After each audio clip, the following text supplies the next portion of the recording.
Communications Authority Board suspends Director General Ezra Chiloba and immediately names him interim replacement.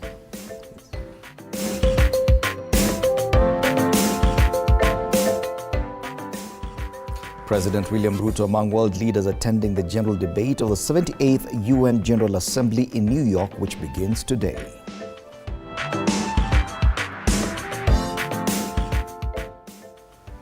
Meanwhile, Trade CS Moses Kuria now says the government will ban importation of shoes from next year, saying we can make our own footwear locally.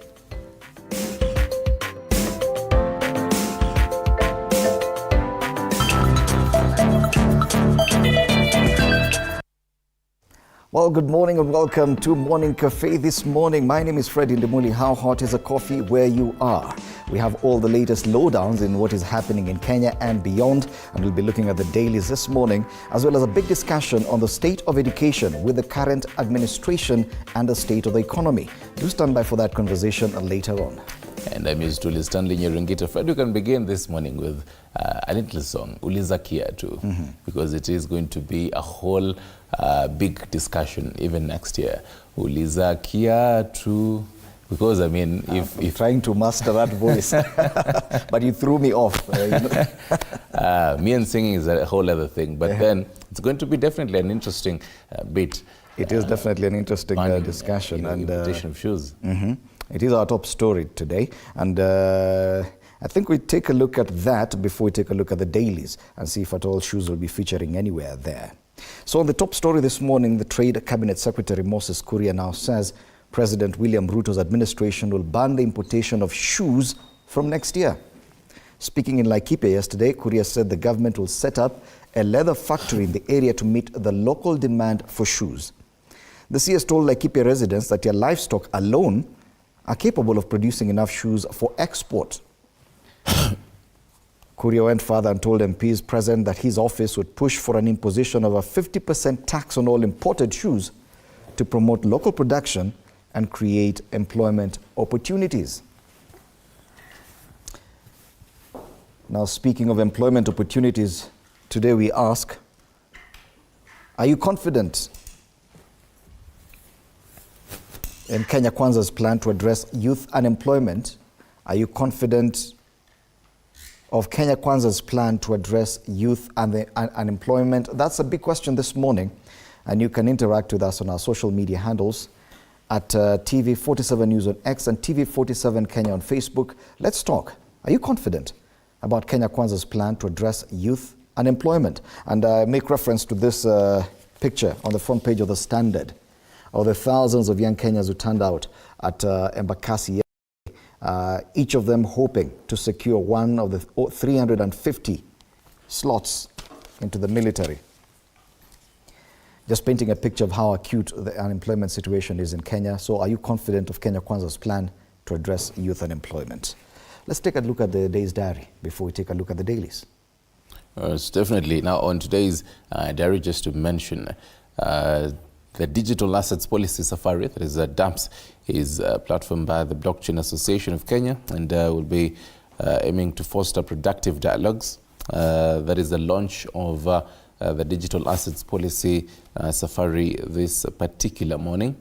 And away from matters digital into some kahawa, and the Minister of Agriculture and Livestock has organized a coffee industry stakeholders forum. We'll be taking a look at how that will be shaping up and what will be said in that forum.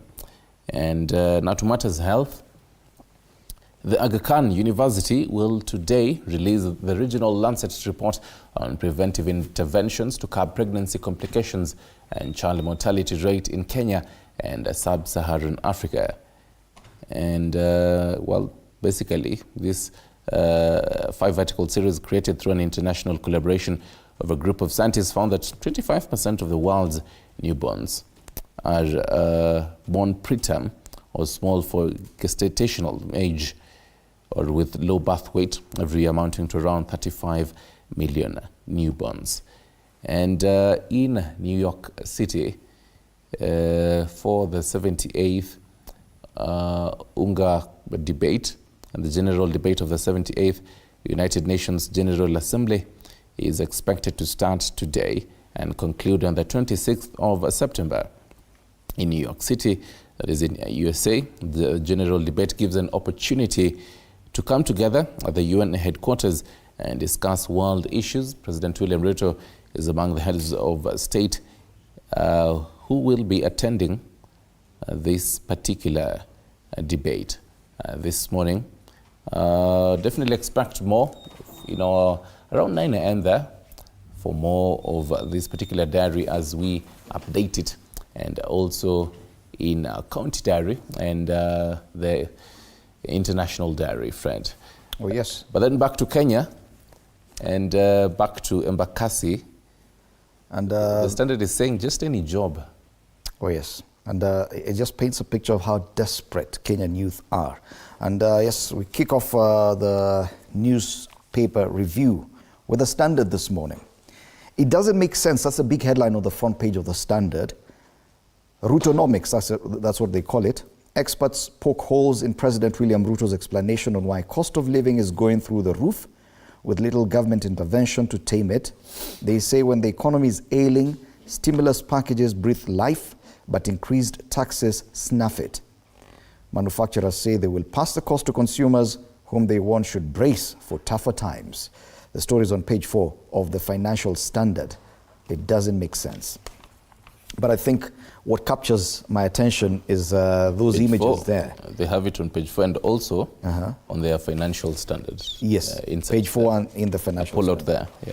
But still on the front page of the Standard today, the picture, and it desperate for a job, any job. That's what they say. Thousands of former National Youth Service officers line up at the Embakasi Garrison, hoping to land one of the 350 slots available to join the Kenya Defence Forces yesterday. Stories on page 5, and there must have been more than 20,000 people there. All of them graduates of the National Youth Service. I mean, if you weren't in Kenya and you probably saw this without even that headline, desperate for any job, you'd probably think it is a rally or campaign rally or something. It is just a very sad state of affairs to see so many young Kenyans just desperate for a job, any job. Meanwhile, in Germany, they're saying that, there are no people to actually do the jobs that they have there. So it is two sides of the coin here. Yeah. Well, so that's what is making big news on the front page of the Standard today. Other stories are highlighted there. Teachers warn schools sinking in bad debts. That's a story on page 8. And we'll be discussing this as well with my panelists later this morning. Just the whole education situation in Kenya with the current economy, state of economy. How has it affected the education system? Other highlights, civil servants want mental illness triple. Civil servants with mental illness triple. Stories on page 5. Other highlights on the top strip of the Standard this morning. Points of departure for talks team. On the international scene, South Africa group bound by hate for foreigners. I think this is that BBC documentary as well. And in Sports Champions League, time to separate boys from men. The story is on page 40. That's the back page. It's Champions League time as action returns. Today's fixtures: Young Boys versus Leipzig, AC Milan versus Newcastle, Lazio versus Atletico Madrid, Barcelona versus Antwerp, and Feyenoord versus Celtic. Man City versus Red Star, PSG, Dortmund, Shakhtar versus Porto. Those are the matches set for today as the Champions League returns. And that is what's headlining in the Standard this Tuesday. And in the Daily Nation now, politics opposition leaders ally terms the proposal as extraneous agenda. So it goes with the inside push for Raila 2027 run, but move likely to cause an implosion in Azimio.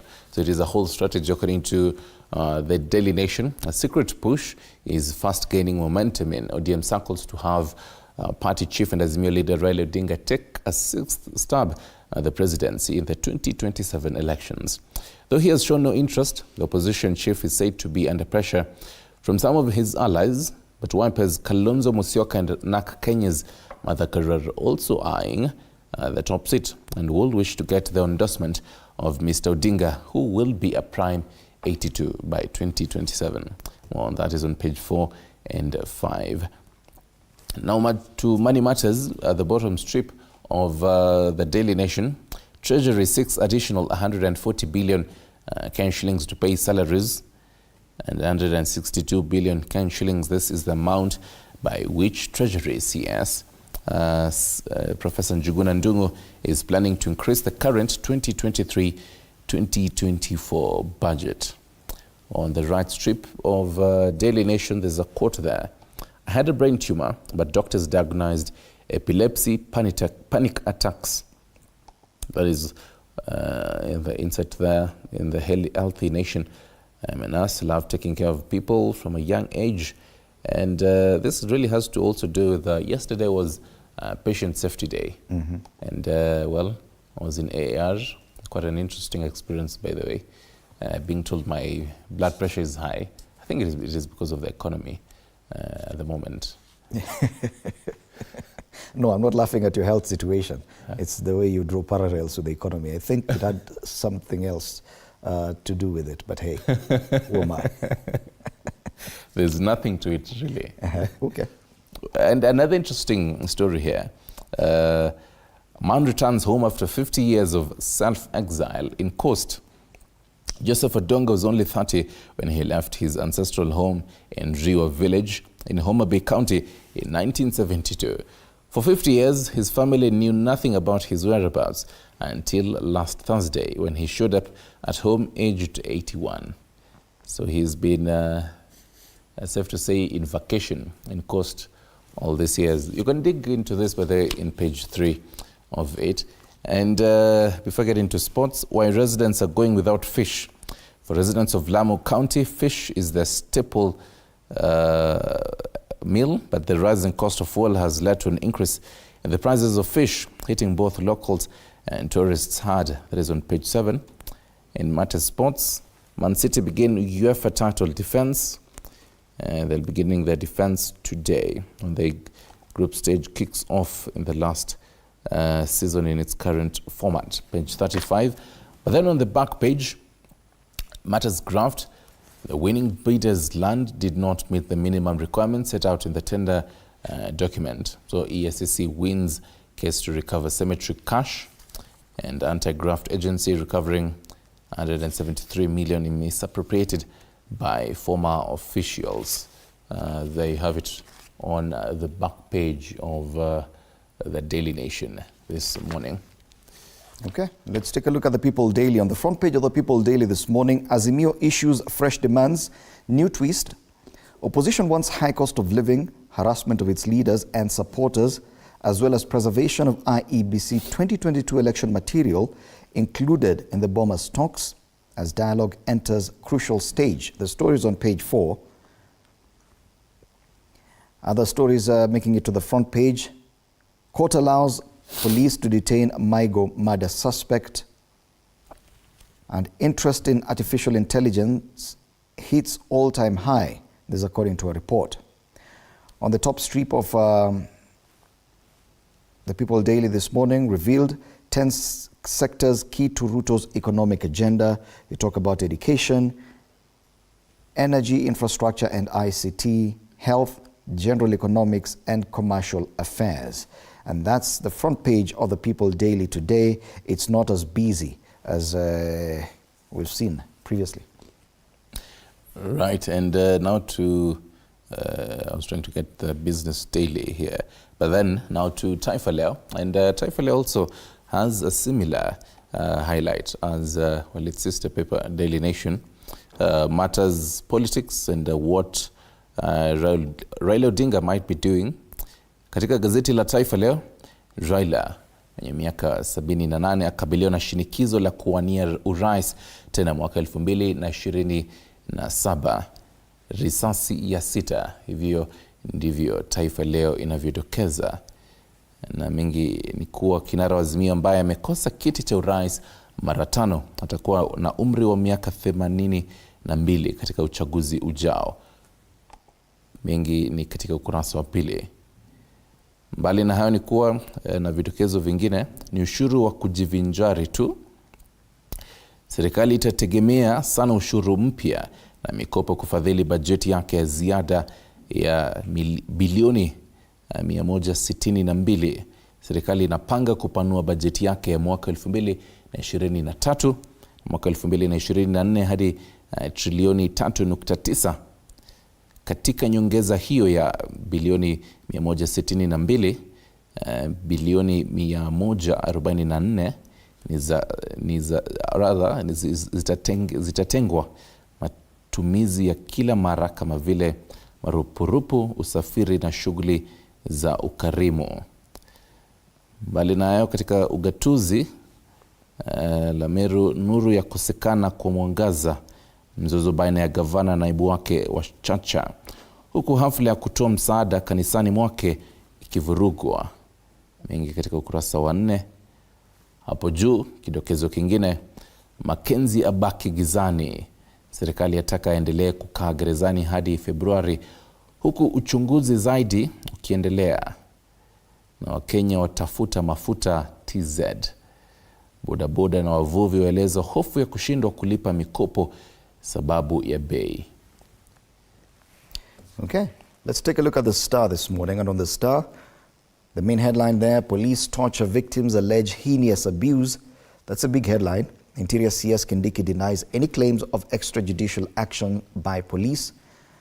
Anguish as cops decline comment pending receipt of IMLU report. That's a big headline on the front page of the Star. Other news making it to the front page, DPP wants starved Mackenzie detained for 6 more months. Elsewhere, still on the front page of the Star, Mum berated me for taking KEMSA job. I'm up to the task. That's the acting CEO, Andrew Mulwa, saying that. Why you might not drive your old car on city roads? There's a bill before the County Assembly of Nairobi to ban old cars from city roads. And on the top strip, bipartisan talks approve a radical surgery of electoral agency. The story is on page 6, and that's the front page of the Star this morning. I'm curious how old that car should be.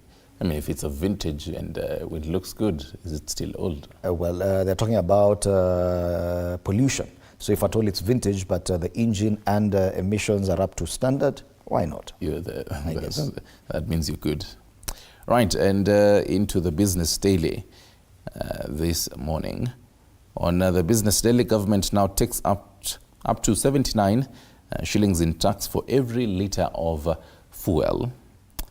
And it also goes on to say KRA to collect 29.2 billion Kenyan shillings per month on sale of fuel, and share of taxes levies rises on higher landed cost, double VAT.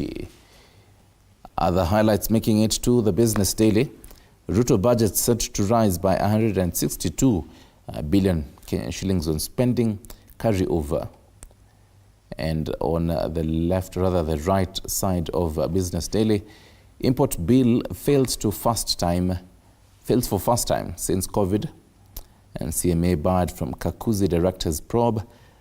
And finally, retail investors splash 130 billion Kenyan shillings in state bonds. That is on the Business Daily this morning. Okay. We cross the borders? We cross the border, and in Uganda today, the Daily Monitor goes with this headline: Birigwa picks form for re-election bid despite siding with the Katonga camp in the Forum for Democratic Change fallout. The party's national chairman, Waswa Birigwa, is hedging his bets on September 14, reportedly asking Naijankumbi headquarters to reserve a nomination form for him, subject to the outcome of an ongoing court process. Siasa za Uganda pale. Other stories on the front page of the Daily Monitor: the bloodline running Uganda's top medal hunt, talking about Ugandan athletes. Fingers crossed as NSSF is set to announce interest to save us. Remember, this is in Uganda. Then other news: adults must accompany pupils on borders, police say. Yes, and those are the stories. Those are big stories on the front page of the Daily Monitor this morning. Katika pale Tanzania, and just start with the Citizen, French firm to operate Zanzibar port. On that is Zanzibar official handed over the management of operations of its Malindi port to French firm Africa Global Logistics yesterday, as it anticipates a rise in efficiency and revenues. More on that is on page 2. Another interesting story here. TIRA research to ascertain insurable government property. And the Citizen is also boasting about record 3.8 million tourist arrivals beckon. So the number of tourists visiting Tanzania is likely to hit record 3.8 million this year, given the promising rate of inflows during the high season. Should we be part of this number, Fred? Wow. You want to go to Tanzania? Or other Kenyans are going there for fuel. So, you know, if you have a tanker, probably. Let's think about it. Yeah, that definitely makes sense. That is a few of the highlights on the Citizen. Kwenye gazeti la Mwananchi kule Tanzania, Mwananchi habari kuu pale, Zanzibar hatua moja kwa bara, yaibinafsisha rasmi bandari ya Malindi kwa AGL ya Ufaransa, SMZ kuvuna 30%, mwekezaji 70. Wachumi watoa matazamo tofauti uwekezaji bandari. Habari nyingine kwenye ukurasa wa mbele wa Mwananchi, Samia akipigia chapuo kilimo cha ufuta Mbaazi Kusini. Na habari hiyo, habari kamili kwenye ukurasa wa pili wa gazeti hili la Mwananchi. Habari nyingine ambazo zimepewa kipaumbele, wivu ulivyokatisha maisha ya wapenzi, kwenye ukurasa wa mbele pale. Pale juu kwenye gazeti, ukurasa wa mbele wa gazeti hili la Mwananchi, ulemavu wa ajabu unavyotesa familia. Kwingineko, uchunguzi wanza anayedaiwa kuuawa na polisi Kigoma.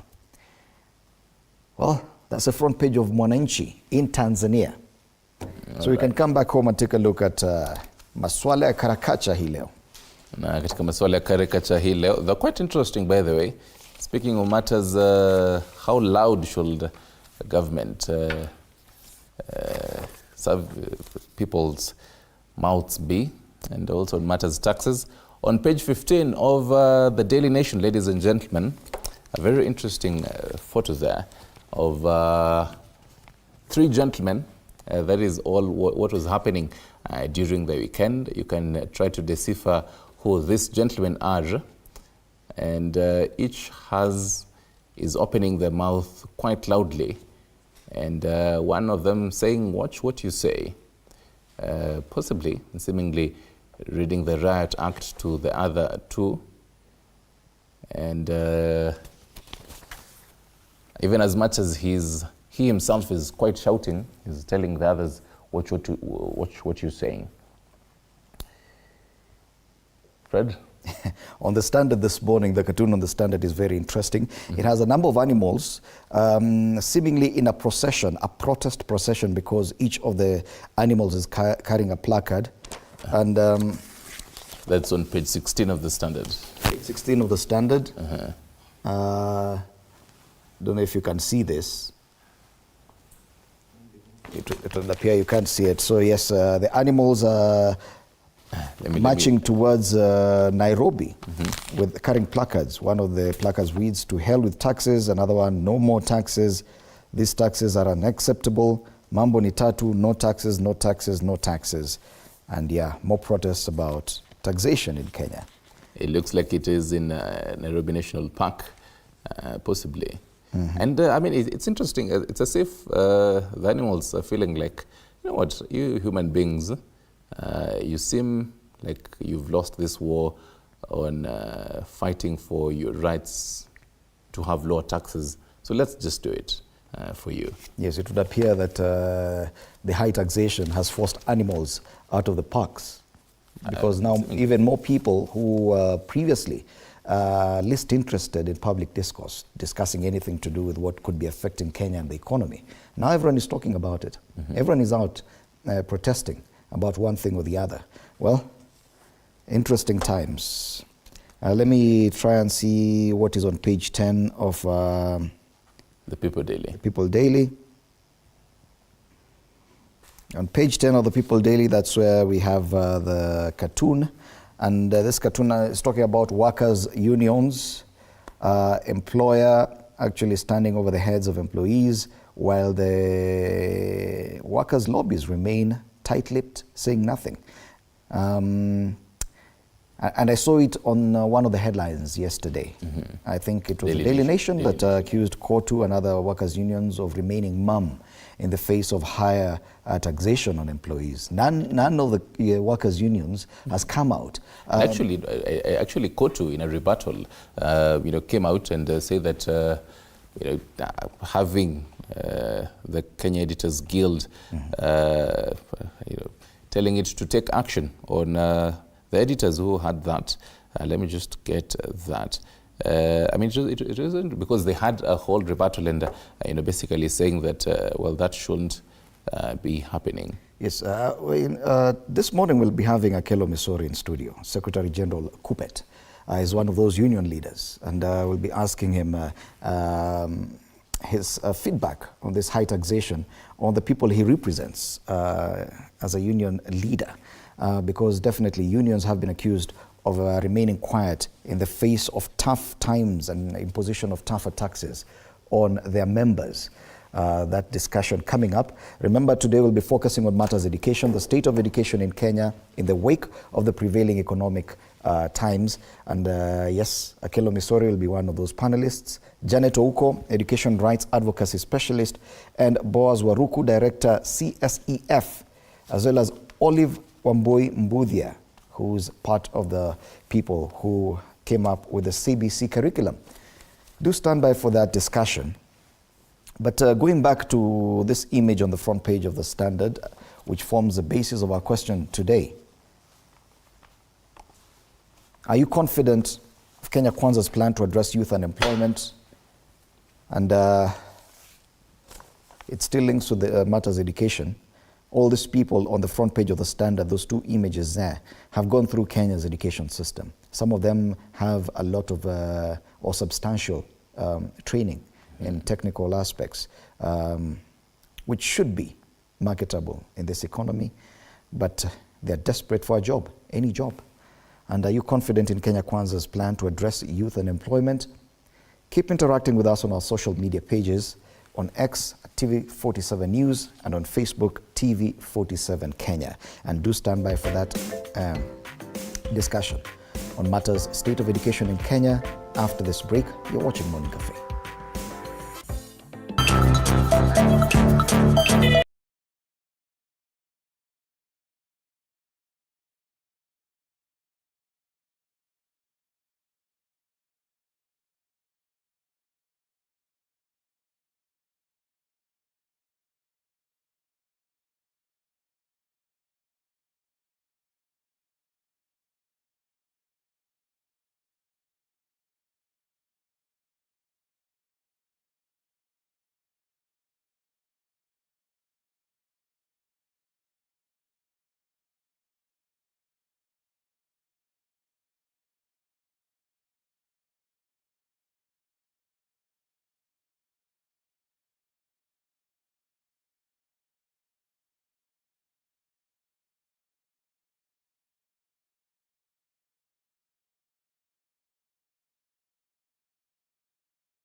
Welcome back. You're watching Morning Cafe on TV47 with me, Fred Ndimuli. We now want to get down to business and discuss matters to do with the state of education in Kenya in the face of the prevailing economic times. In studio this morning, I'm privileged to have, just a moment, Akelo Misori, Secretary General KUPPET, and Olive Wambui Mbudhia. We're calling you a CBC architect. Yes. Yes. I was. You still are, Yeah, because it's I still am. the same curriculum we're looking at. Correct. And we're still hoping that one or two more people will be joining the panel as we continue. Yeah, sure.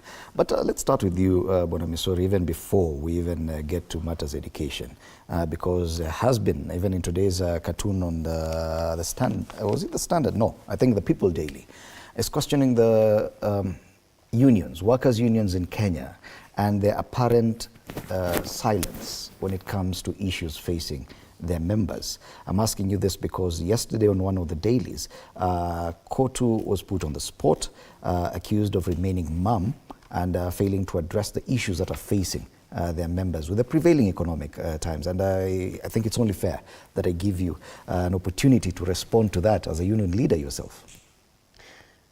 I think it is true that the normal characteristic of union behavior is under focus, because unions are known to threaten industrial action, especially when there are issues related to workers being subjected to hard economic times.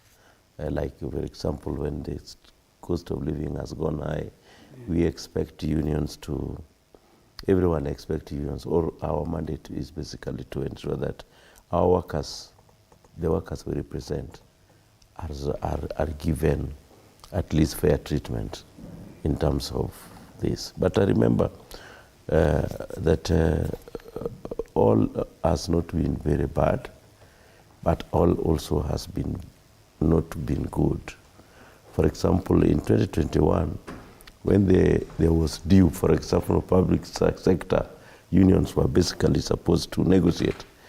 There was COVID, and the unions could not come out to unjustifiably demand for better pay, when for about 9 months our teachers were paid salaries and they didn't even go to school.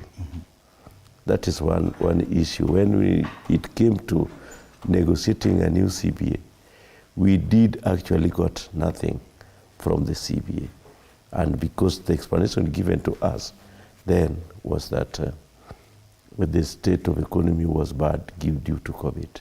And the public could not support our agitation for better pay. They now come on the midterm of that, because we left a clause that when things improve, when there's no COVID, workers should be given something. And from the KUPPET point of view, we had already written to Teacher Service Commission that we need to be paid between 30 and 70%. That is how we conduct ourselves. You know, what happens today in the world of work, the world of work has become so precarious. We also have institutions which also give directions whether we should be added salaries or not. And that is the Salaries and Remuneration Commission. That is in the public sector. Salaries and Remuneration Commission had already taken us to court in 2015, 2016 period. And the courts pronounced themselves on the word advice.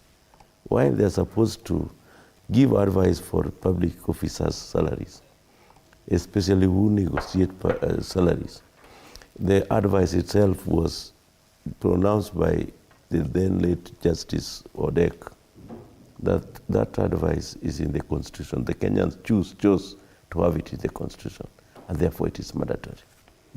So the negotiations that we have currently with government or with the employers in the public sector become muscled by this institution called Salaries and Remuneration Commission. So it is true. But no, we are also guided by international conventions. Currently, once you have already had a CBA, what follows is that you need to follow the the dictates of social dialogue process. And that is what we are doing. So nobody should come and say that we are not doing our best. And especially from the media point of view. I also take with a lot of concern the manner in which the editors chose to bring out this. We are cooperating in a very confused environment. What is the role of civil society? What is the role of the church? Do we even have Law Society of Kenya? So, under such circumstances, when the president had pronounced himself on 3 things, which is about to do, what do you do as a labor leader? Are you seeing this? Okay. Yeah, we have to retreat and re-strategize on how we want to confront the circumstances of the day. So at least you admit that you've taken a back step. No, that is in true. This country that to reevaluate the situation. If the public want us to be on the streets, you are being on the streets like teachers were already usual suspects. I remember you at one time asking me a similar question, that you want to ask for money even from when your teachers are not going to school. Are you getting this? So these are things which have happened. But one thing which we must admit as a nation, we are awakening to circumstances which need some kind of discourse, and not necessarily from the union's point of view. Let me ask you, we just elected parliament. That parliament was elected to represent the voice of the people. They sanctioned the taxes. Parliament is a whole different conversation. No, they sanctioned the taxes. Some of your colleagues and are in there fact, as members. The widely publicized financial bill gained public participation. Okay. And we wrote papers. We threatened. We even engaged the president in State House for 9 hours. Fair enough, because the For question 9 of hours. Parliament and its conduct. Yeah, but let me just say, because they're not here. in the Mulu, let me just say, we engaged the president from 8 a.m. in the morning up to 3. That is in May. And he did promise that he's going, we should not stop him from increasing the taxes, because that's the way Kenyans should go. Okay. Now, if you have a candid discussion with the president one-on-one, so you announce strike the following morning, surely you would be a very, very insane union leader. Okay. In this circumstance, I would say that as much as our inactivity is now being seen by others, but we look at other institutions in this country, whether they are also supporting labor movement. Okay. Yeah. Fair enough, and I think we're not done with that. You've got an opportunity. Olive, before we even get to discussing the state of education, I want to draw your attention to some of the images on the front page of the Standard, a copy of which you have there. Those 2 images there, desperate for a job, any job. Correct. And this is what was seen on Witness yesterday at Embakasi, when thousands, or I think over 20,000 young Kenyans who've gone through the NYS system, turned up for military recruitment, where only about 350 slots were available. Now, this group of Kenyans have actually gone through the education system. Yes. They have been impacted with skills. They have the skills, and that's why they believe they can make good recruits for the military. Is this an indictment of the kind of education system we have? Is it an indictment of our whole education system, the fact that we can churn out all these people, but they still can't get a job? Yes, I think you are quite right. It's an indictment on this country. Because I think when you were starting on the CBC, this is what we noticed, that we are channeling people to do the same things. You know, I think somebody said, if you do things the same way every year and expect different result, unless you are a madman. And I think that's what we have been doing in this country, channeling people through some channels we have done ourselves. And CBC was meant to remedy that, because now we know children have different intelligences. All these are waiting because they have no skills. They can even utilize to employ themselves or even start. The understanding is that the NYS system actually is able to impart some of this hands-on skills. Yes. So for such a group to appear so desperate, yes. That's the question I'm asking. Is it an indictment in our education system that we may be imparting some necessary skills, but yes. it's still not enough? I totally agree with you, because what I'm saying is they were prepared, but they can only now wait for NYS to employ them. Why don't they have skills which they can self-employ or use, and that's what CBC was trying to address. Can we give them skills that they can, they don't have to wait for NYS, you can start on your own, find maybe you just have basic skills, then look for ways to upscale your skills. For example, by joining maybe a TVET institution, but already you have basic skills within, and that's what CBC was trying, competencies. We want to give them competencies so that by the time even you leave senior school, you have something. Like, for example, we were saying, if we give skills like even hairdressing in senior school, okay? I don't need now to wait for somebody to employ me. I can even start making hair at the household level while I wait to scale up those skills, maybe by joining a TVET institution where I can do a diploma, isn't it? But now all these children have been channeled out. They are good material. Maybe they scored even very good grades. But now we can't place them properly and they are waiting only for one channel. NYS cannot take all of them. Yes, so I believe, and that's what CBC was supposed to address. And that was what we had foreseen, that we broaden this curriculum so that children have different intelligences. I think now when it comes to education, we know more than we did a long time ago. That you can't channel children to do mathematics, to do science. There are some gifted in different ways. And so we broaden the curriculum. But you see now, what is even happening is now we are narrowing again that curriculum so that now some children will still not fit. There's, if they don't perform in maths, if they don't perform in English, then they are useless. So there will be a lot of wastage. We are trying to look at wastage in this country in terms of manpower and skills. And we're broadening the curriculum. But now, again, we hear, no, it's too broad. Yet, Howard Gardner, who talked about multiple intelligences, said we are all gifted differently. There are those who have very good brains, and they can score very highly in mathematics. They can score very highly in science. But there are those who are good in doing. We have our, like even athletics in this country. We haven't even fully exploited it. It's only the ones that are really motivated. Maybe they saw a brother or they saw the amount of money that is in athletics and they decided to go into that direction.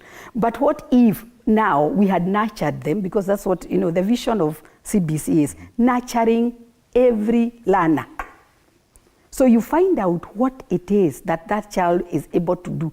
Don't force, let them do. If they are good in athletics, they pursue it up to the highest level of education. So that way, we would have these people having skills they can market elsewhere, outside government employment, outside NYS employment. But now we can't. They are all waiting now for somebody to look at the certificate I got, which is A, and place me.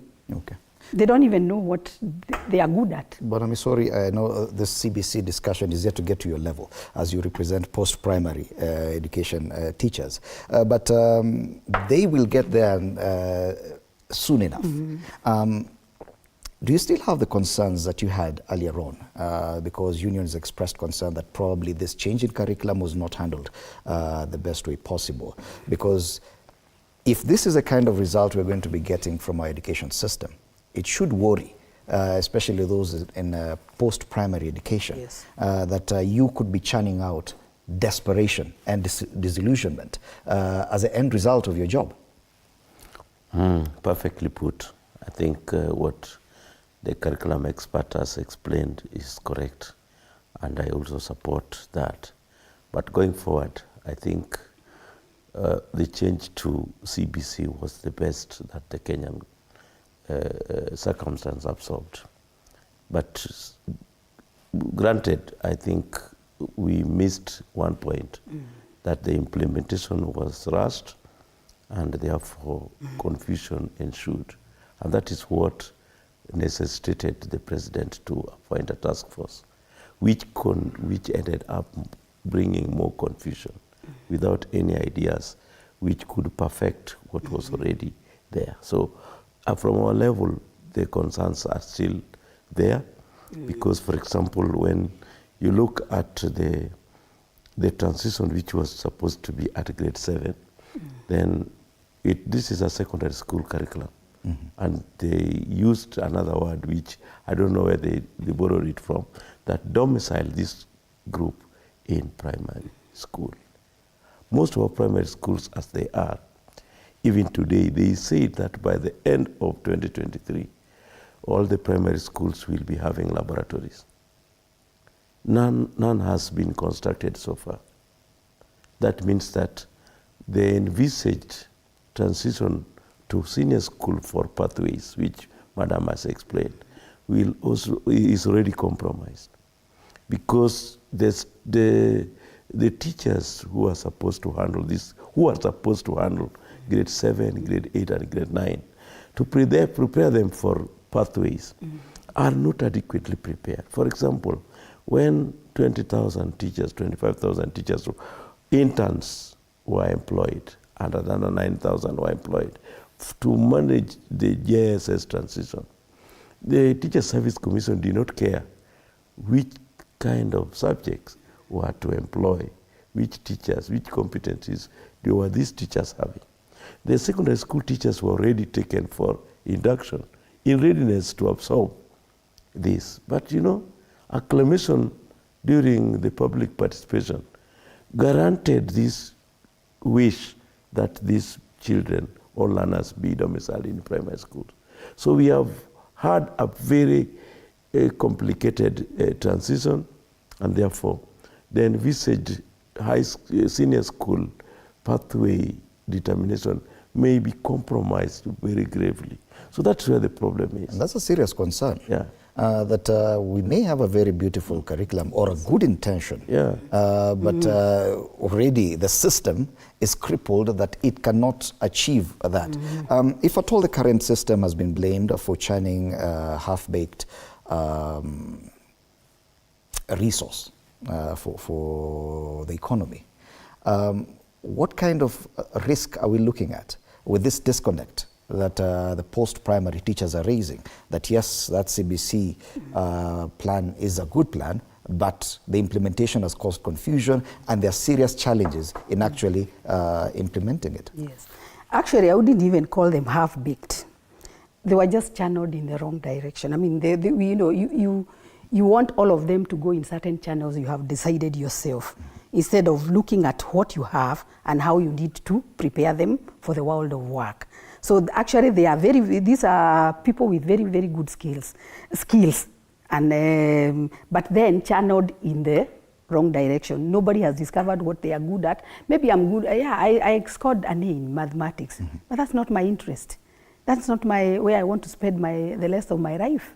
So CBC, the designs were very good. The focus was very good, and I think he has raised that issue of implementation. And I thought in the current government, what we needed to do was to look at the challenges of implementing CBC. What are they?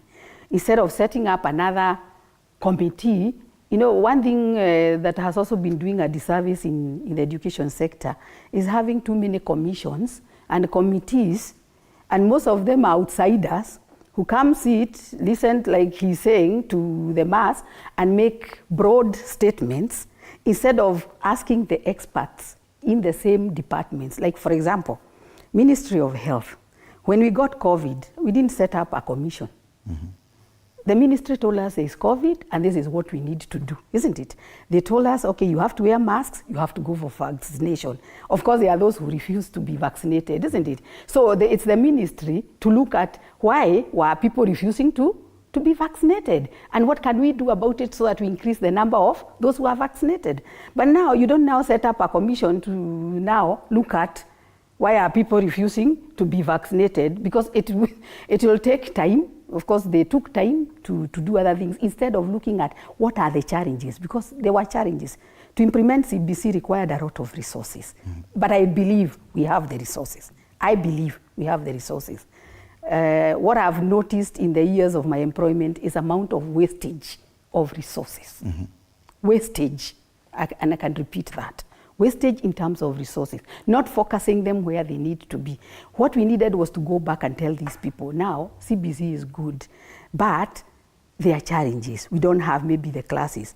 And actually I think there was a task force that did that and looked at where the resources can come from, but it was not implemented. We had now another committee coming up and now saying this is the way to go. I think we need to give the people, the ministry, they are experts. They can all sit together and decide, these are the challenges we have, this is where we are going to pull the resources and do, and for example, like if the teachers are not being paid well, why don't we?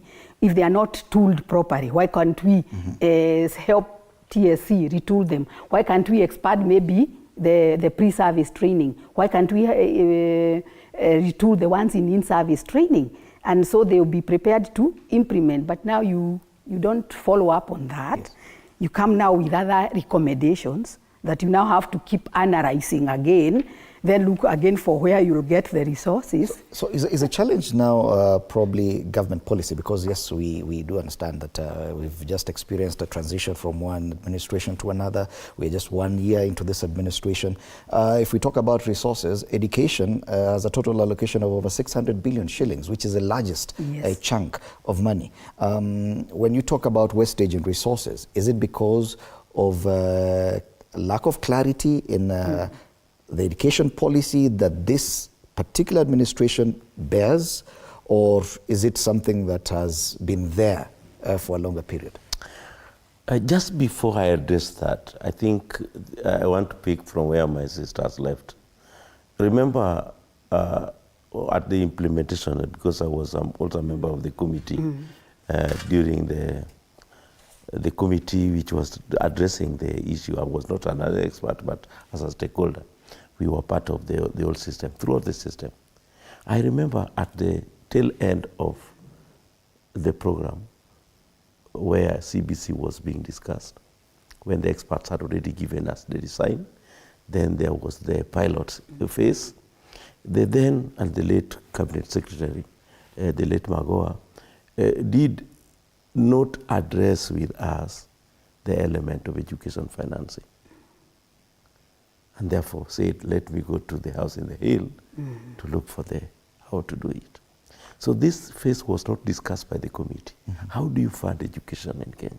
I think that is the problem, and that is perhaps at the center of everything. Not necessarily policy, because we have very beautiful policy, we have got very good designs and so on. So now what it comes on is that we have a facade main ways of addressing the issue of education financing. In fact, that is the elephant in the room. How do we finance education? What priority areas do you address and how do you address them? So that we don't have wastage, as my sister says. We are a product of the other system, and I think that is, she also, even 844 found when I was already out of school. But one thing which is there is that 844 was a very beautiful design for us. And remember, it did not take long to be debated upon. After McKay report, while he only mentioned something about 844, mentioned not even what brought him here, we picked it, and therefore I come to the next point, the political will to do.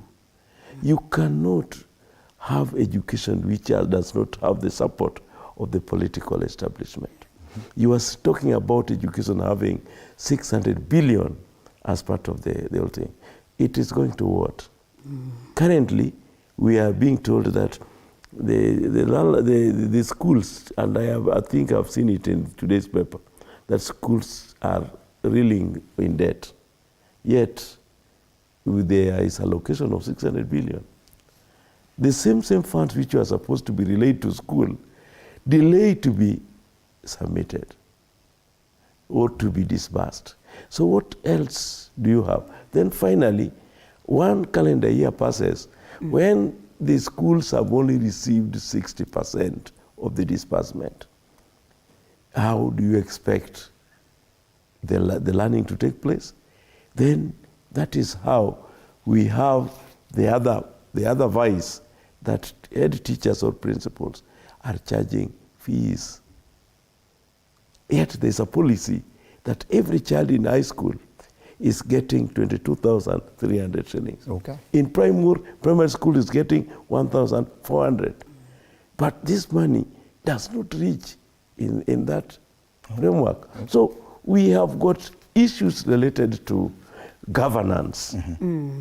Governance. And we will come back to that after the break. Yes. You're watching Morning Cafe. Today, we're talking about the state of education in the face of the current economic times. And you can interact with us on our social media pages with this conversation. In studio, we still have Akilo Misori, the KUPPET Secretary General, and Olive Wamboi Mbuthia, CBC architect, discussing matters education. We'll even get to discuss what's happening with our universities as well. Do not go too far. This is Morning Cafe.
With me, Fred Ndimuli. We continue looking at the state of education in the wake of the current, the prevailing economic times. We're still in studio with Akilo Misori, Secretary General KUPPET, and Olive Wamboi Mbuthia, CBC architect. Shortly we'll be joined by Boaz Waruku, Director CSEF, as we continue with this discussion. Just before the break, we were talking about the CBC. And it's a good model. But I want us to move to the next level and discuss issues to do with the kind of confusion we're also seeing at the higher levels of education. When this new administration was campaigning, they signed a charter, and their focus was on knowledge and skills for sustainable bottom-up economy. And because this past month of August, we've been marking 1 year. And actually in September, we're marking 1 year since President William Ruto took oath of office. And it is fair to ask this question. Do you think this new administration has gotten education right? They focused on other issues in their pillar, in their manifesto. Education was not among the 6 pillars. Issues of agriculture were included. The manifesto was based on 6 pillars: agriculture, digital economy, health, housing, I think MSMEs, and climate action. Education, interestingly, was not part of that. When you fail to have education as part of your main pillars, do you think this administration has gotten education right? I think, education is, to me, is the key to develop any country, because it gives you the human resource. So if you don't focus on education, then how do you get the human resource? If you don't help education to bring out the right skills, the right competencies, how do you even get human resource. How do you get your doctors? How do you get your architects to do all those other things that you are planning? So I think the priority is education. And I think it's looking like it is taking a back seat. That's what I would say. It's not being prioritized the way we think it should be prioritized. They started off by, getting another working party to look at it.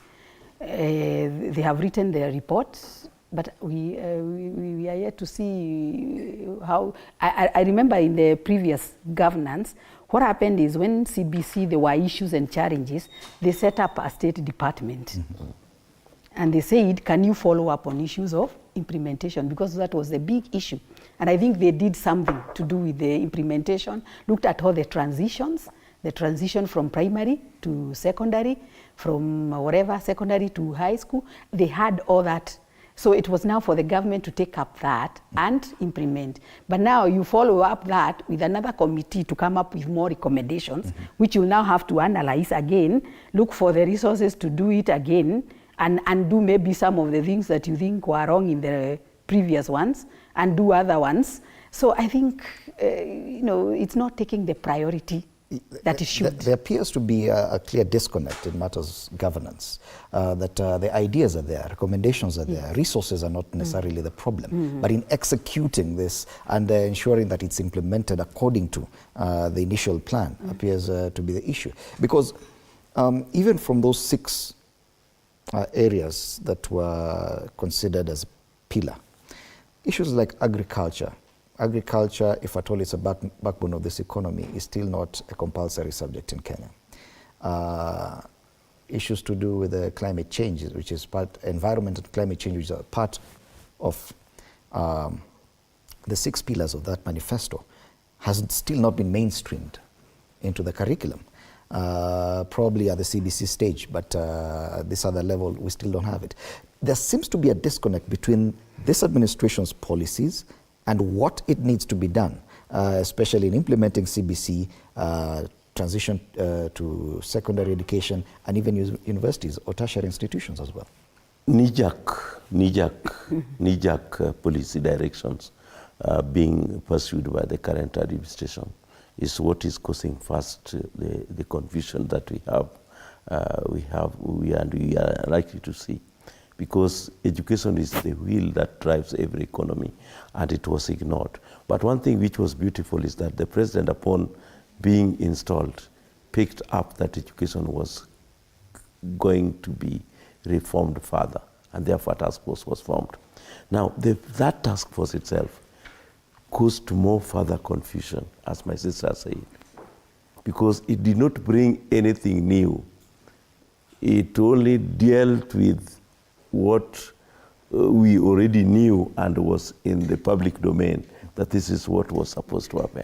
But remember the chairman of the task force coming up with requesting for a job, that now that they have presented their task force, it is now important for them, the president, to consider appointing some of them to see the implementation.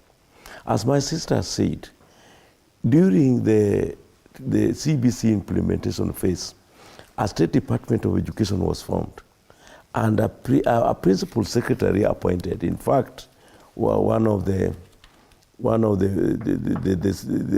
chair of the committee which oversaw the committee working at KICD on these reforms and so on. And remember, the late cabinet secretary embarked on a mission to build classrooms in high schools in readiness for the transition. Over 10,000 classrooms were built. And these ones were rubbished by the task force that already when they went round, they already failed because the schools were already overstaffed. What we gave them as an option of implementation is that if they wanted to have a proper transition, they would have dismantled the structure of boarding systems through this implementation to channel all the grade 7 in the junior secondary to the existing secondary schools in their schools, because currently nearly every primary school has a secondary school adjacent to it. This one was ignored. But instead, even when that one exists, as I've stated that every primary school has got an adjacent secondary school, they still insisted that the grade 7 is domiciled in primary school without proper staffing. So you have teachers who are waiting to teach junior secondary school who are already prepared in secondary school adjacent. But now these grade 7 are in a classroom with one specific teacher only, teaching theory or history. Yet CBC has got 14 learning areas at junior secondary. And we expect that after this, because this is a foundation level, we are preparing somebody for transition for pathways for senior secondary school for various interests, like maybe ICT, science, or STEM, or creative arts and so on. There's a total disconnect. That is an indication that this current administration was not ready with education experts in mind to address this. But let me look and let me poke holes on the nature and the quality of the people who are in that task force. There were people who are not even in touch with the education framework, especially at the top level. You know, I'm a Catholic, and I remember the church councils prior, what we call the Vatican I, had to come up with apologetic statements about even the Apostolic Creed and so on.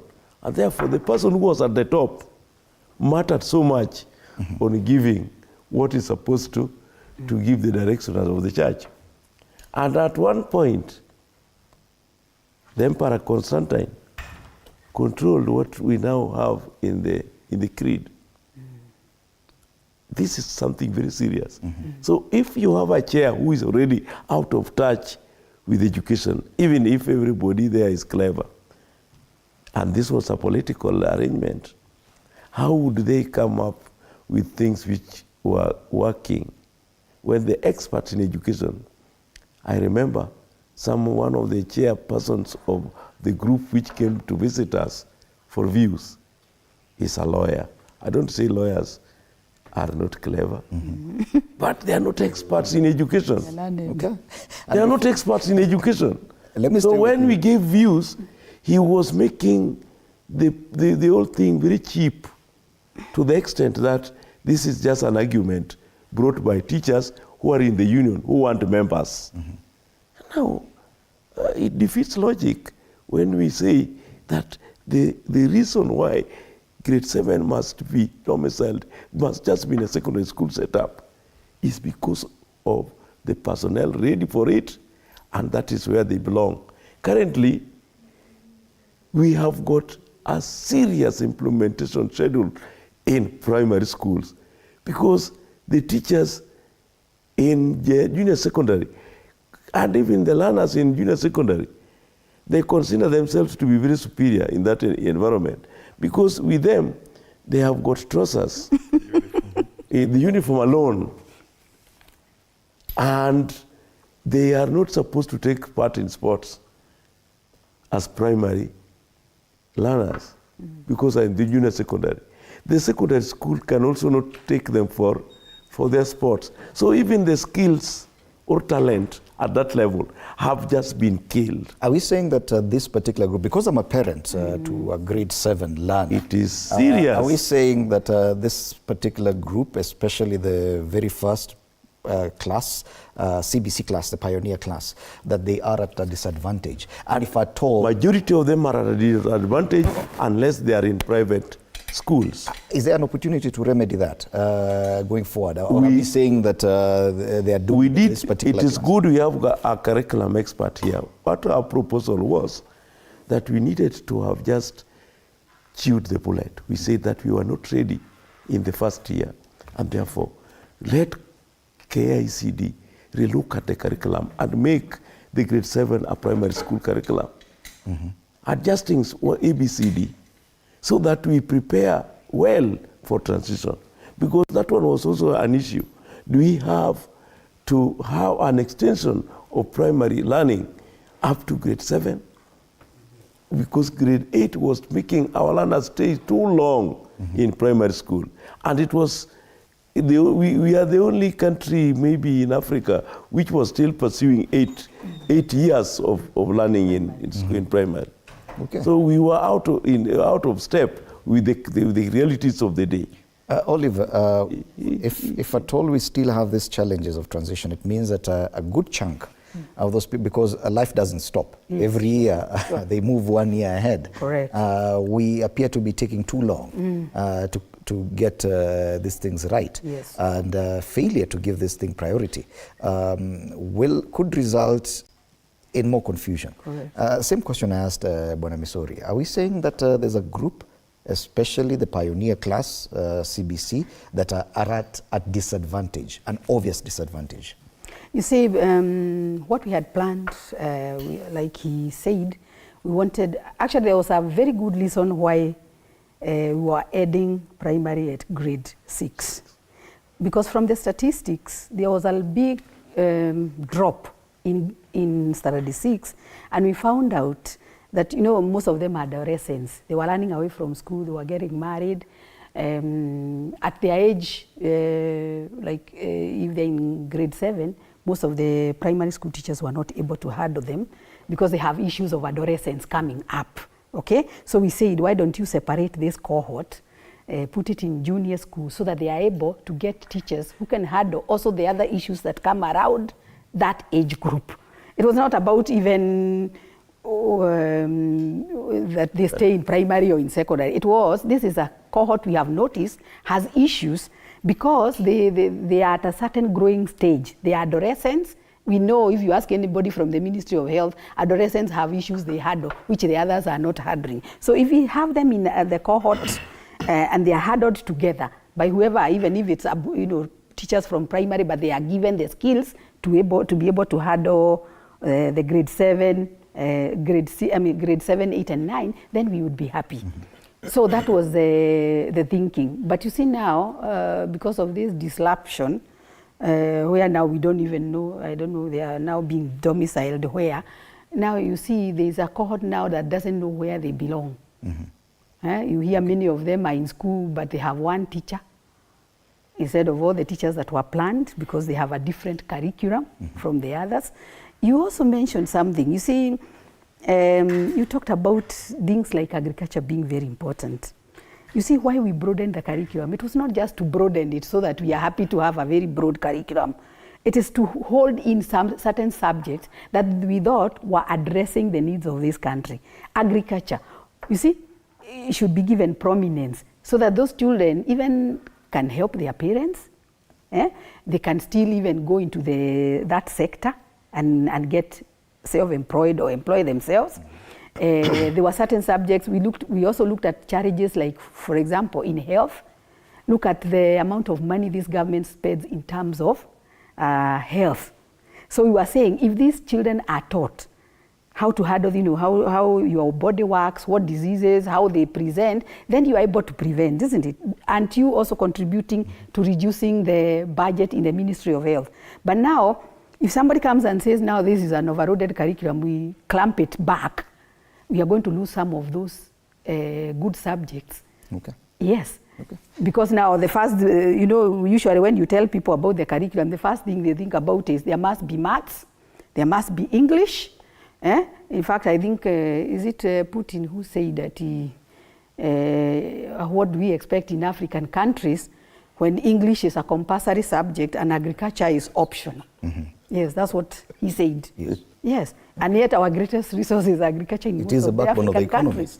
Allow me now to introduce Boaz Waruku, Director CSEF, into this conversation. You've missed a huge chunk of it. And we're just talking about... Sorry about that. It's okay, we'll continue with the conversation. We've just been talking about CBC and the kind of confusion that the experts have told us it's more to do with governance than anything else. The resources are there. The government actually has allocated the biggest chunk of its budget towards education funding. But it's not just for CBC, it's across board. And we started this conversation by looking at the two images on the front page of the Standard today.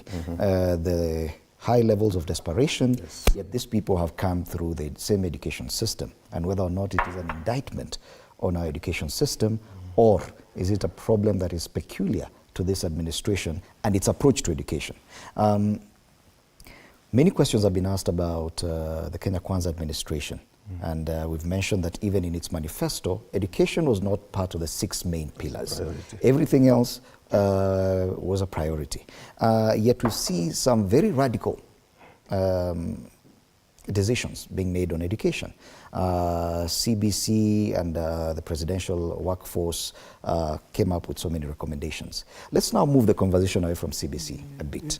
We're currently experiencing a lot of confusion in the funding model for universities. Even before that, when they were doing placements, we saw that out of a possible 800,000 plus who would have gained positions in universities and other tertiary institutions, only about 200,000 took up those positions, which speaks to a sense of disillusionment, probably. I may be wrong, that Kenyan youth are not really interested in that kind of education. Is this confusion and what Bwana Akelo Misori terms as knee-jerk decisions or government decisions on education affecting uptake of education? Thank you, Fred, and thanks to my colleagues. First and foremost, I would like to restate that education should be a priority. Anybody who does not place it as a priority, as their ducks in a row aligned wrongly. Because without education, all other sectors will collapse. If you know, it's like the heart. If the heart is not taken care of, what else will function? Even the brain would not function and all that. Having said that, and you made reference, I'll still come to your question. You made reference to the students, or rather the young people who are in Embakasi looking for these non-existent jobs. And of course, you saw thousands and thousands. And then these are people who, besides having been taken through the schooling system curriculum, they also went for national youth service training, equivalent to TVET, you know. And yet they are not engaged meaningfully. So they are looking for jobs. So, but as you are pointing out that, for me, and you say that education has been getting a lot of resources so that they should have been fixing things. But I looked down there and I saw schools in debt. That is what I would start with and tell you. When you don't make education priority, then you lump it together and cost it and allocate resources to it like any other. So that then you start using the measures, or those indicators of allocation, that now this one is receiving huge amounts. If only you would unpacked, or let me not say you, I'm talking about the administration, the Kenya Kwanza administration. If only they would have unpacked education in its entirety, they would have realized that for every service, social sector, almost education is going one-to-one with the rest. In other words, education could even be having 50% of the resources, and you'll still not be doing anything wrong. So I'll start by indicating that a lot of the problems you're facing is failure to sit back, reflect, and do the right thing, and allowing ourselves to be driven by politics which do not make sense. Education is where you needed to have the cool heads, very sober minds. And people, when they tell you this is the option we should take, they mean it because they've done research, they have done everything. So now look at where you are asking me, because you're telling me the new funding model. This new funding model, my thesis is that it was President Ruto's brainchild. It was not the Working Party. And my colleagues are at liberty to disagree with me, or they can support me. But if you remember the second interim report, which was supposedly the report that was to explain to the public what they were recommending on how to finance higher education, what did they do? They went there, and within a short time, the president told them, that's not what I expected. You can remember that. And of course, you know, that can't be true. A president doesn't appear to receive a report which he hasn't pre-reviewed, which he hasn't been briefed on, which he hasn't actually taken good notes that is going to be the pitch of his communication. So essentially, you are seeing that's the politics that I'm saying, very dangerous politics. That dangerous politics has now put our learners and our students, our teachers and parents in total confusion. He said, that's not what I expected. Then a few weeks later, he called the media, Fred, you better could, and told you this would be the model. At that time, remember, you've just said the selection by those who had done KCSE in 2022, they had not done it. For the first time, they were not supported by the schools, because, you know, before they leave schools, they are normally supported to do selection. But this time, COOPs closed, and they were told, because they were waiting for a new model of financing.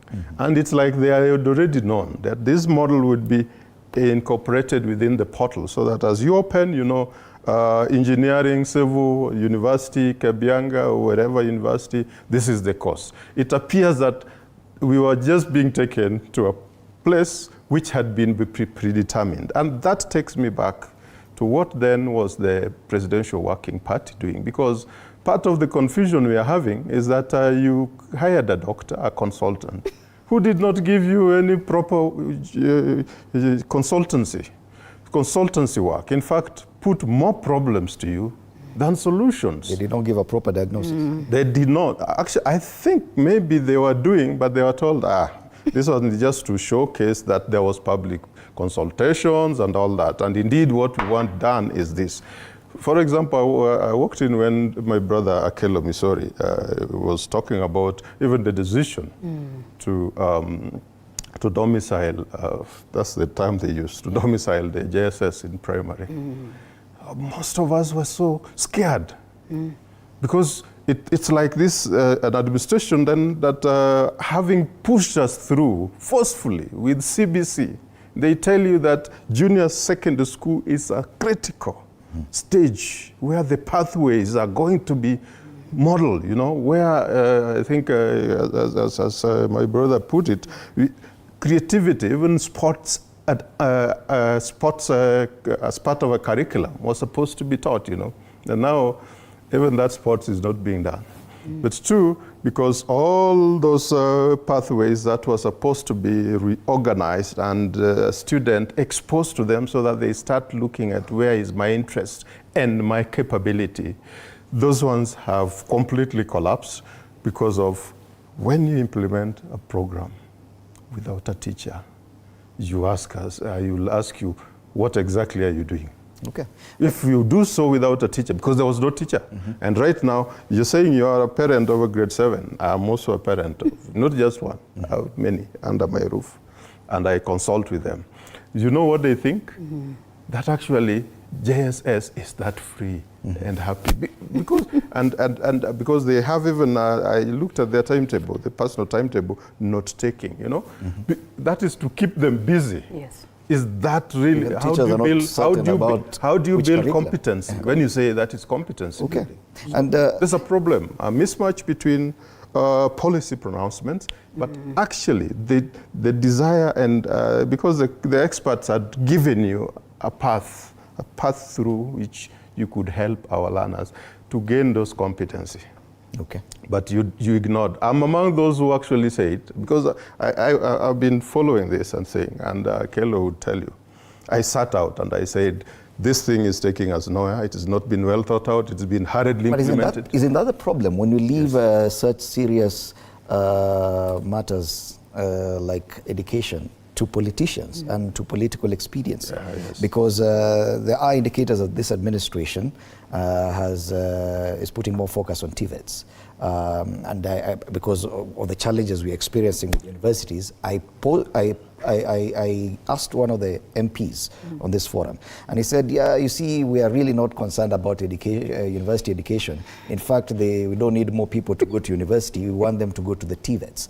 Probably that is unspoken truth. Yet we are seeing people who've gone through the equivalent of the TVETs through the NYS system are totally desperate, looking for jobs that are non-existent.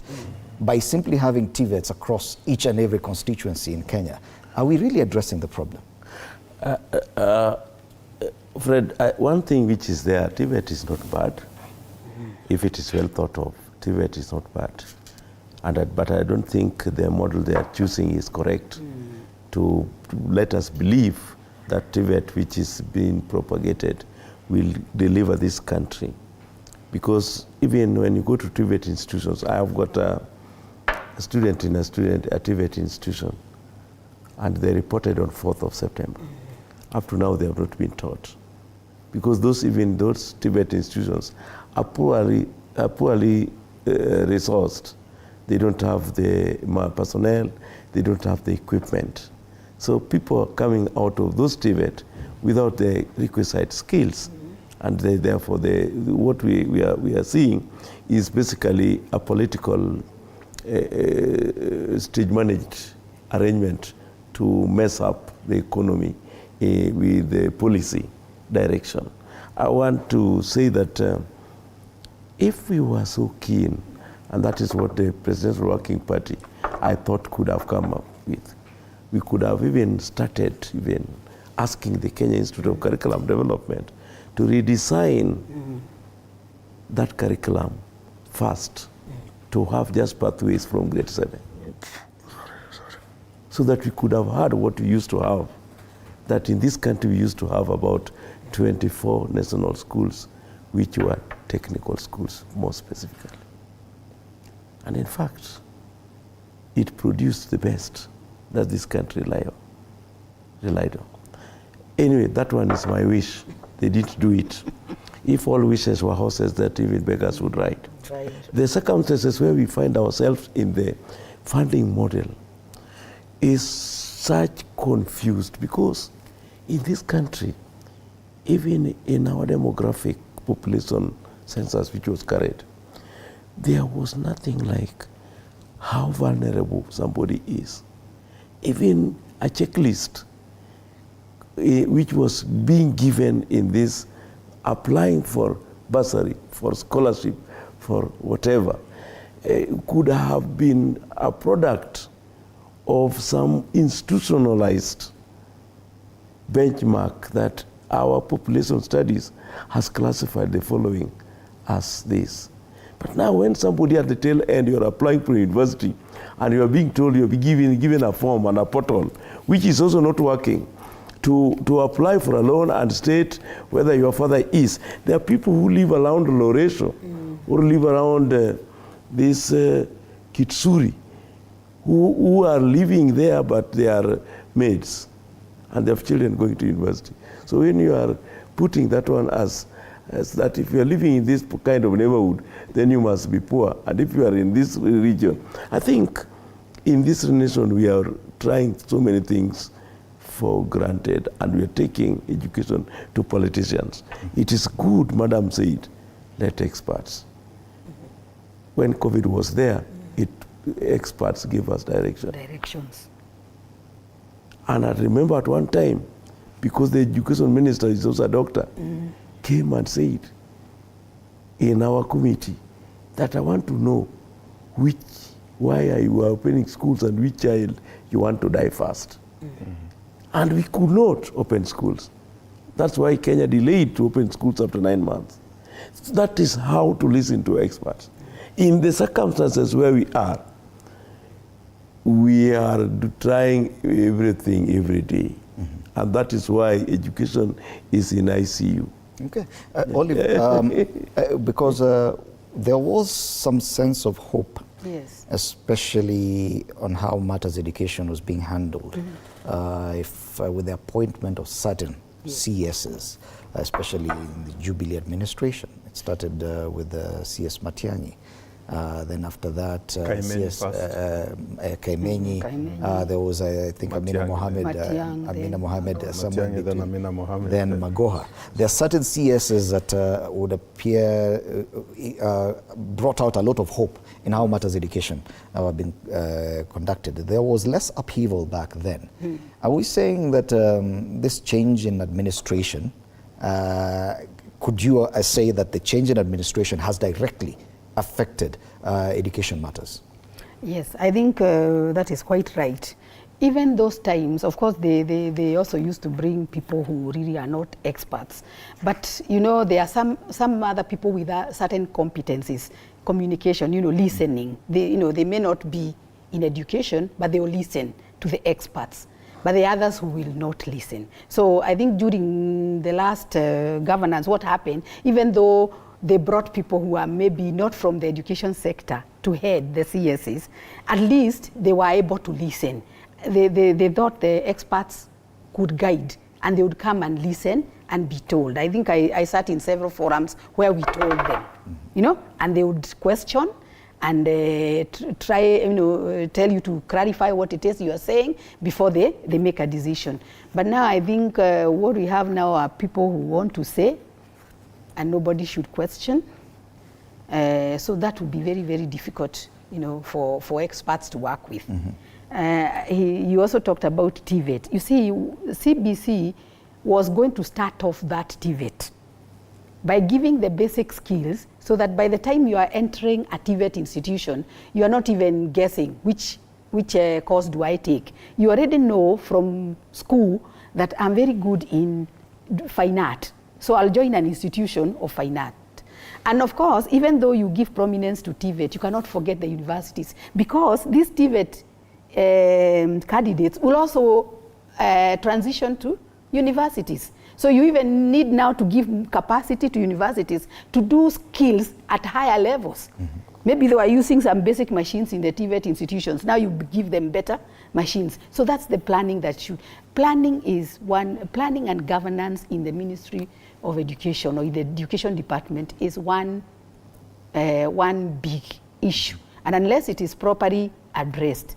And I think he also pointed out, when you bring people, you tell them to sit and make decisions on education, and what they are looking for are jobs, instead of saying, yeah, what we found are the problems here. So, or they are there to just write a report because you gave them the task and they have earned their allowances, and then they go away and you are left now with the recommendations. Now you have to look for the experts to try and interpret this. We are wasting resources, wasting time, and I think there's a very it is looking bleak. Yes, there's a very risky suggestion about how politics could affect or how politics could play into the current model of funding, especially for universities. One is the obvious inequality between students from well-off families and those from families that are not doing so well, especially with the lack of clarity in that funding model, less needy, less vulnerable, and who eventually will actually get the funding. One of the issues is that some of the most prestigious university degree or courses will only be left to people who are able to afford it without necessarily depending on government subsidy. Because what if someone was to manipulate this system and decide that funding for, let's say, law degree from the government or medicine will only go to people from a certain region? Is that possible? And what kind of risk are we? Thank you, Fred, and thanks for bringing that up. And let me start with it, plainly speaking. Inequality is going to be enhanced. Of course, the statistics which the census processes have been giving us, the national survey, population survey, have been giving us that inequality has been expanding. The gap between those who are very poor, very vulnerable, and those who are very rich is increasing multiple. And what this new model has done is actually exacerbating that, expanding it, in fact, making it even be so wide. And for example, you realize that as the students were selecting the courses, just the mere show of, hundreds of thousands in terms of fees, at the time, nobody has even socialized them to know that they could be supported. No wonder over 23,000 who qualified to join universities directly, A's, B's, C+, did not even bother to apply. I would think that those are people who opened and said, no. I struggled in high school. My parents could not even clear the fee, and here I am. I think I'll be frustrating myself. Let me look for an option. Others, after the selection, when now they realize that even the fee is not coming, or the scholarship and the loans are not coming, they went, there's a window that COOPS did to open. So they went, that for us in the Elimu Bora working group, we analyze and say this is the window for affordability. Meaning that now you have to adjust your quote according to your size. So what can I afford? With the moment that comes in, you know that who are the casualties? The very brilliant children from very poor and vulnerable background. And by the way, to take that further, even when CS Mashogu told them, just report, I think, and the assumption that this is a day school where you go and report, go to class, in the evening you go and sleep at home and back. I think that could have been the mindset. But even when they reported, the first thing they were told is 7% fee for that. That's what they were asked to deposit.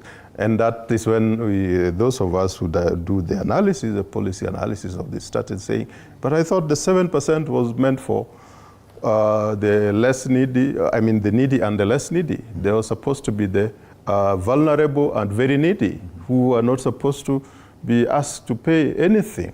So then you start understanding what this guy is actually had in mind, because essentially they've clustered all these students who are given opportunity in the university and TVET to the lower two categories. That is the needy and the less needy. And in that case, I think the point that many good courses, and of course because the courses now have been costed, you'll find how the medicine, engineering, law, ICT, all those are costed very highly, princely. So those who cannot afford would obviously resort to the other lower element. And I think that has been canvassed, and you're saying if that is not sorted, we'll be having regions where there'll be no single doctor, no single lawyer or anything, and that would be a terrible case. Allow me to just to walk back and also see where the ramifications of all that, the policy pronouncements, some of them are roadside. What that has led us to. But starting with actually what the Working Party Munavu Committee recommended, that now you stop categorizing schools, yes, but then you create the first thing I'll talk about. The first thing is a comprehensive school, from PP1 to grade 9. Those are 11 years. And you remember what Olive said, that the thinking of the curriculum developers and all that, they wanted to shorten the period in primary. But now it is even enhanced. You know, because this research which has been done there tells you how attrition takes place. And the fact that even this environment has not been well developed. You know, I think my colleagues must have canvassed the fact that the JSS is supposed to be that calm space where you reflect as you study to take a pathway that you think is suitable. You do that to take STEM, you've never seen a Bunsen burner. Yes. Not even a test tube. In other words, there are no laboratories, there are no workshops, and all that. How would you make that decision? So as that happens, in other words, they've created that pool, which means not many of them would make it up there. So who will make it? I think he had the answer. Those who are in private institutions, who take children in the private institutions, a majority of those who take them there are those who are well off, those who are able, you know, and because I don't know the leakage the private institutions had, because as the president, as the CS was announcing the domiciling of JSS in primary, the media captured actually the private schools which had constructed laboratories. Am I lying? So you start by asking yourself, are we transiting to strengthen private sector provision of education? In other words, we are torpedoing what the constitutional provisions are. Okay. The right to basic education and free and compulsory basic education for every child, Article 53 of the Constitution, but also the right to education, Article 43, which now is also suppressing and cutting off our young people from accessing TVET and universities. There was a question I asked Boaz, but Yes. he was yet to get to that, about how politics could play into this, because we've experienced the bursary kind of system. And this is where you wait for probably your MP or your governor or any other politician for bursary for you to go to school. And enough people have said that it was very skewed and there was a lot of corruption in it. The new funding model, there are issues that could mirror the same kind of system, that you're dependent on someone else to decide if you're going to get this money or not. And we are leaving it to politicians.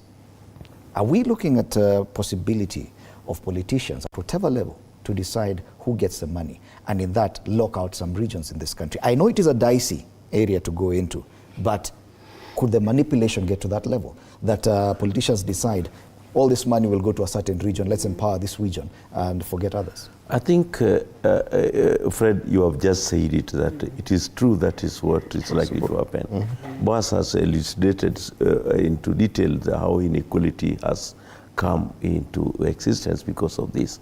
And just 2 days ago, I was discussing something from my village, and I realized that when you are not clear on certain issues like bursary, funds and transfer and empowering people, and you leave it to a politician to make decisions about it, then the politicians will always give preference to a region which supports him or her.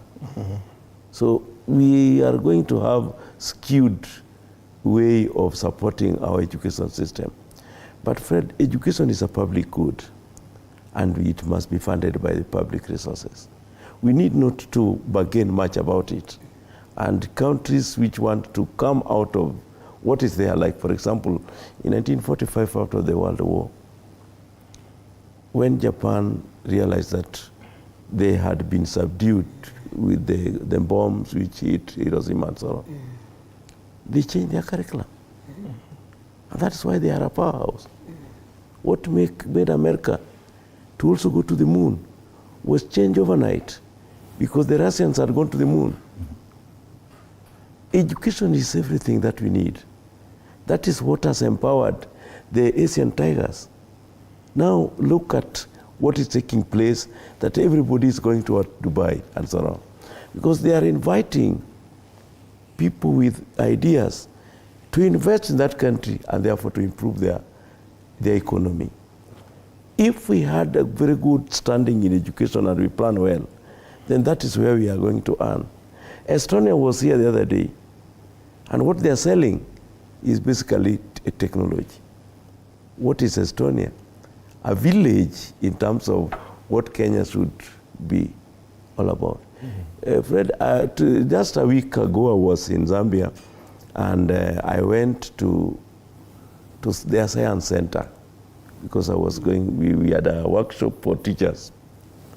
And it is amazing that they have assembled, or even the army has donated their own aircraft to that place. So learning is very practical, and you can see it.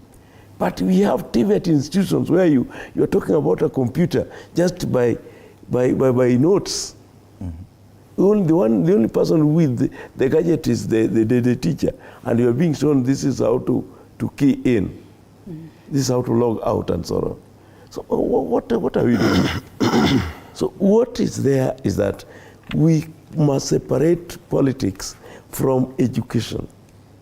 If we must just have politics to legislate in parliament, and once it leaves parliament, it must be given to experts to now deal with it. We should now ask experts to explain, what did Hitler do? Although many people do not want to mention Hitler in their history. He did put all the experts in one room and told them that the German society must be given ease in transport. If you don't give me a mode of transport, many people do not deserve to live. That is why we have Volkswagen, a very revered vehicle from Germany. Okay. So that is how we expect. If President Ruto was so serious about this, he could not have predetermined result of what he wanted. Okay. He could have used the experts to give him the dose to fix education. Because One of other time, thing because I of time, I Yeah. want to give you an Yeah. opportunity to give your final words, and probably on the way forward now, what needs to happen? Because we've talked about all the doom and gloom. So what needs to happen? Because maybe even the president is watching us. Correct. I think we need to stop looking at education in terms of quantity. We need to look at the quality.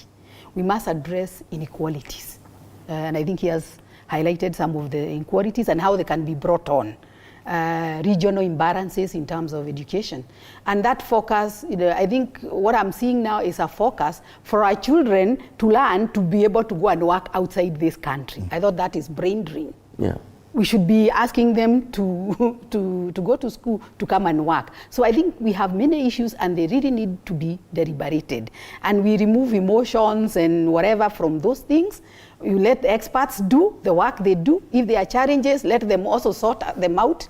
You're supposed to come up, if there's a challenge, you come up with the possible solutions. Pick the one that you think is a possible. But when we put emotions into things, then we ruin everything. And if we ruin education, I'm sorry, we are done. Okay. Yes. Thank you, Olive. Fred, I would indicate that Kenya has resources sufficient to make education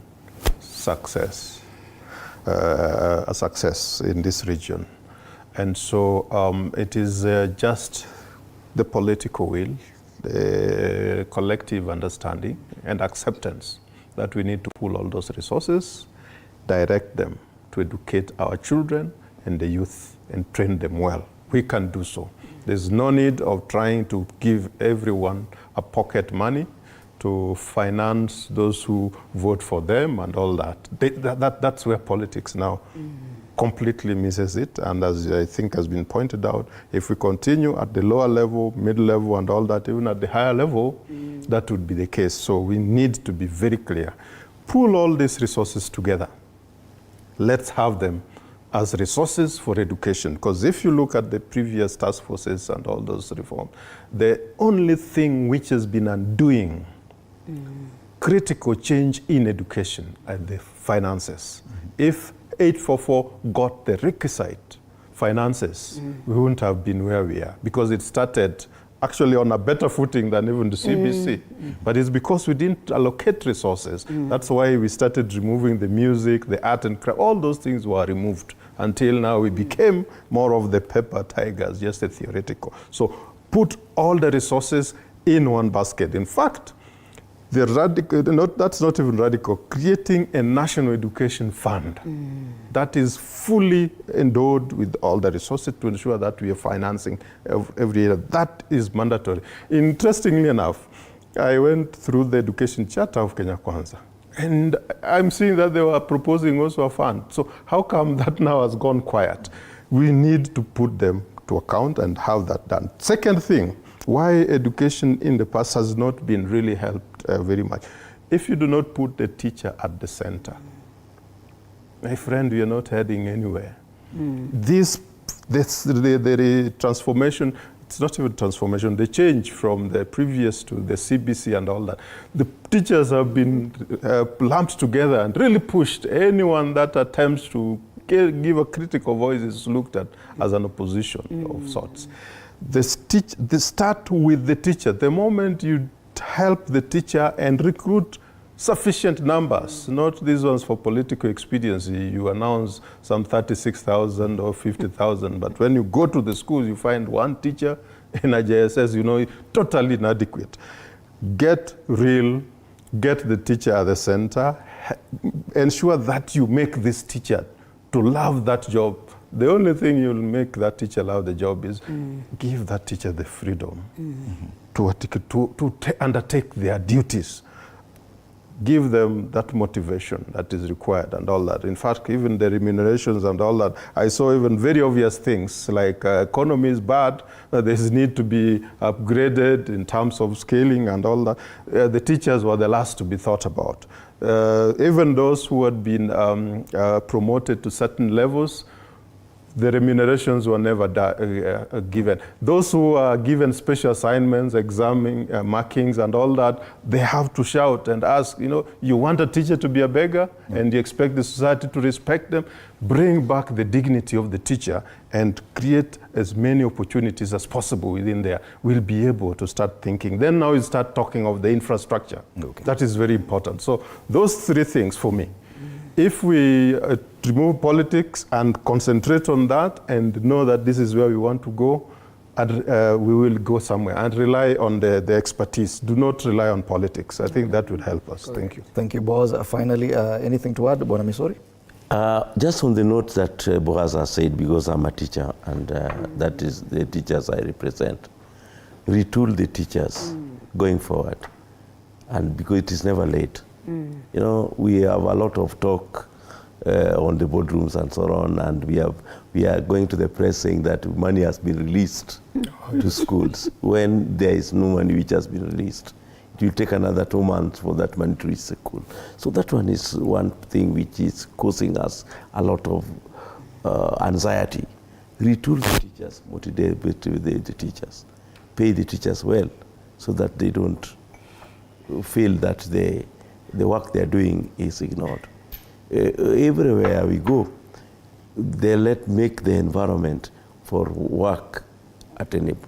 The teacher is poorly motivated because the environment is just unfriendly. Look at the entire northern frontier. Teachers are always camping at the Teacher Service Commission because of insecurity.